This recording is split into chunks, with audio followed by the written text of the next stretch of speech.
everybody, I'm Emilio Perales. This is my partner, Jimmy Torres, and we are Vista Real Estate.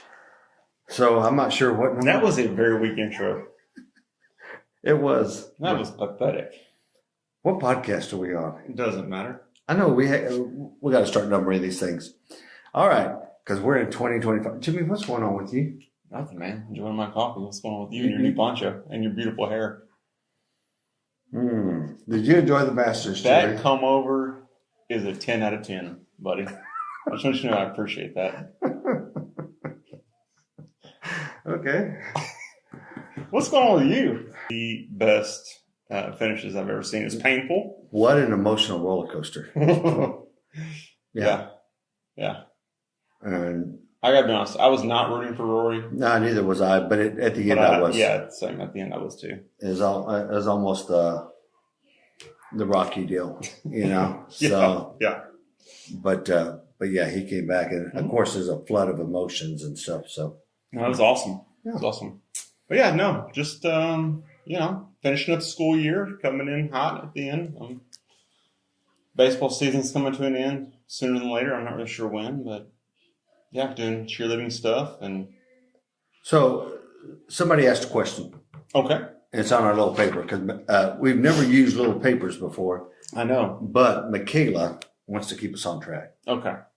And God bless Michaela. If your house could talk, Jimmy, what would your house say? It'd say that our life is chaos. That's what it would say. So we have too many dogs. We have kids at our house all the time. Just chaos. Organized chaos. That's what that would have been my answer. Manage chaos. Yeah. It's just chaos. My wife, Lindsay, is the CEO of our house, and she keeps us going in the right direction. Yeah. Like, undoubtedly, because we're going in all different directions all the time. And she is actually, so we actually have a family calendar. You use your calendar, right? So in our house, everybody puts their stuff in the calendar. I'm so glad you brought this up, actually. It led right into something that I've been wanting to bring up. Yes, sir. People who use calendars. I'm a big calendar guy, and my wife does a phenomenal job. I think I got 4 or 5 myself. Yeah, there's about 3 of them, one in purple specifically that you ignore, that's optional for you and you alone. And it's funny that it coincides with Vista Real Estate. Anyway, but yeah, my wife is... Our? Yeah. Aww. I wish I could take that back immediately. I got you, Lindsay. Immediately. But yeah, no, she takes care of that, and the kids do a good job keeping us going in the right direction. And again, I got a good work calendar that I use. We are supposed to use, but only one of us uses. I will say this, that every one of Jimmy's kids have my phone number. Dang right they do. And if there's a fundraiser, by golly, they shoot me a little text. Last night, right? Last night I got one from Brayton. Yeah. And right away. And it had some ways to send it, and I was like, I'm going to Apple Pay it to her. You made it difficult, and I appreciate that. I'm going to Apple Pay it to her, and she has it, and we'll be good to go. Yeah, I appreciate you making that hard on all of us. Yes, sir. That's what I do. All right. So, Jimmy, a lot of people buy their first home. Mm-hmm. I'm helping some people buy their first home right now, actually. And sometimes buying that first home, they mistakenly or not by intent, but they wind up becoming investors. Yeah. And kind of explain how that happens sometimes with people. So that was a weird way to put that Sure. question. But, you know. I'm a weird guy. I know. Look at your hair. So I'll go back to Lindsay and I's first home. The one that I still to this day regret getting rid of. Now, we did sell it, and we used that money to pay for the down payment of our second home, and sold that home and used it to make, as a down payment for our third home. And so really, that was our investment. That was our money we were banking. We did it every 2 years. We didn't have to pay taxes on it.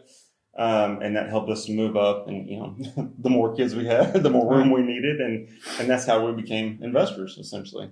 And so there's a lot of people that buy a house, and I'm a soldier 22 years, and there's other soldiers. And sometimes when they get PCUS orders, permanent change of station orders to move, maybe the housing market isn't where it needs to be. Maybe it's in between the year. It's closer to Thanksgiving and not a lot of home purchase being bought. And so a lot of them. When I first got into real estate, Fort Hood, we were, man, talk about an investment. Yeah. People that were PCSing, going overseas, whatever. There were so many rentals. You bought a home, soldiers bought homes, and when they moved, it was a rental. Yeah. And so now I have friends of mine, as they got close to retirement age, say they were 6 or 7 different duty stations. They own a house at each one of them. Yeah. And they use their VA entitlement to do it because they can use a certain percentage each that's time. Another misconception. People think you can only get one VA loan. Yeah. So there's a lot of good things out there. And sometimes you become an investor by not even realizing that you're becoming a real estate investor. So, yeah, I thought that was a good one. That was a good one. What do you think one of the ways one of the things that people could do to beat a higher interest rate? You give me your take and I'll kind of give you my take. So there's a couple different ways, right? I mean, I think obviously your interest rate is based on your credit score. That's one thing that people need to realize when they say, what's the interest rate? I can't tell you exactly what your rate's going to be. I can tell you what the market rate generally is, but the better your credit score, the lower the rate, first and foremost. Secondly, you can buy that rate down. A lot of new builders are offering that. They're incentivizing really low interest rates. People don't necessarily understand that it costs money to buy those down. Yep. But builders are throwing big dollars to get these rates down really, really low. And I think that's one way to beat the interest rate. Yep. The other way to offset that interest rate is if you are to get a better deal on the home. Mm-hmm. You know, if you get that thing way below market value and your interest rate's still a little bit high, it's a wash. Who cares? Yep. Because right now is the best time to buy a house. Understandably, rates are a little bit higher, but if rates go down, there will be chaos in the market because you're going to have more people trying to buy, so your inventory is going to become low. Chaos 2.0. Yeah, and prices will go up. And so I do think that right now is the best time to do it. Now, a different way that people can look at it, no matter what your rate is, make an extra payment a year, or make I think they call it a bi-monthly payment. In other words, you're making the same payment, but you're paying part of it by the 15th and part of it by the 1st. And by doing so, it does the same thing. It no matter what your rate is, it knocks things down. Yep. Now, I'm not a professional in the mortgage business, but there's plenty of mortgage people out there that people can call and talk to. Name one. Crystal not your daughter. Nikki McDaniel. Okay. Both good options, by the way. Yeah. I just wanted to this is top of mind there for you. Yeah. Well, Crystal's my kid. Nikki's been a dear friend for a long time. And so, yeah. Yep. But I trust them, and there's always ways to mitigate it. And yes, the rate stays the same, but you're knocking it down in a different manner. That principal just keeps going down and down and down and down. Yeah, absolutely. And so then it really doesn't matter what the rate is. Or call me and I'll get you a better deal on the house. Yes, sir. All right. What is one of the biggest things that a first-time home buyer needs to know and expect prior to going shopping? So, there's a couple things. First and foremost, get pre-qualified. And you know, a lot of people see that as maybe an insulting question. Like, why do I got to be pre-qualified? I want to go look at houses.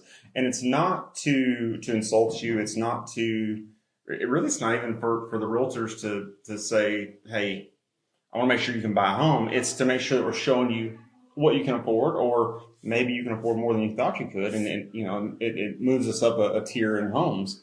But I think getting pre-qualified is a big deal. But I think the one thing that a lot of buyers, first-time home buyers especially, are not prepared for is all the earnest money that does come out of your account, that does get held. And then the fees, the inspection fees, the things that come along with going under contract. Most people don't realize that you got to pay those up front. I think that's a big one. and being prepared for that. And I think there are people that realize that they realize at that point that they didn't know they would have to do that, and they'll tell their real estate agent, "Hey, I don't think we need to get inspected, but I think if anything, that's where you spend your money, and then be prepared to lose it and walk away." Because absolutely, and I think using an educated realtor who will tell you, "Hey, don't go make a big purchase." There's a lot of things that you got to be careful of when you're buying that home, right? That are red flags, and so you want to make sure that you're getting guided in the right direction. And so, what are some red flags to walk away from?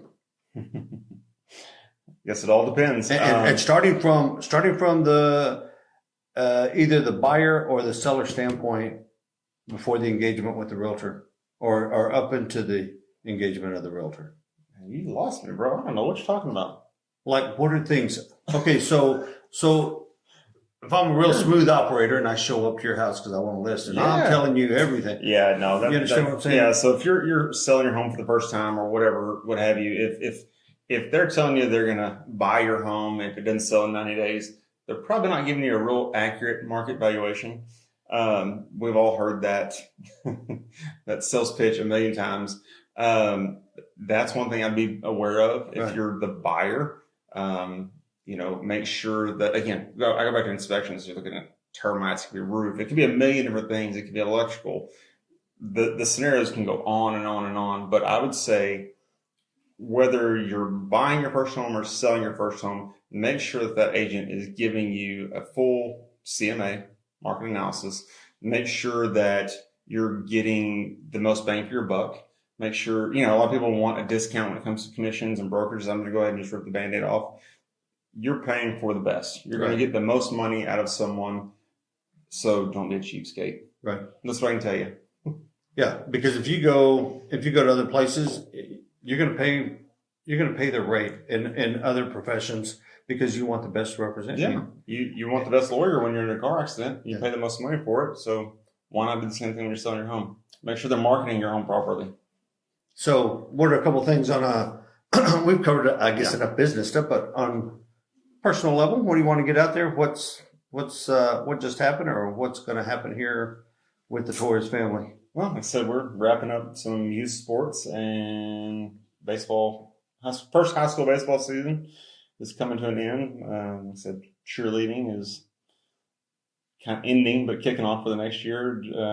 Just, looking for the summer. Looking forward to it, man. Looking forward to going all over the place. I don't know about it. Yeah, all over the place chasing another baseball. But, I don't know. I'm looking forward to being with kids, spending some time, doing some vacationing, but also looking forward to the real estate market kind of getting busy again. Yeah.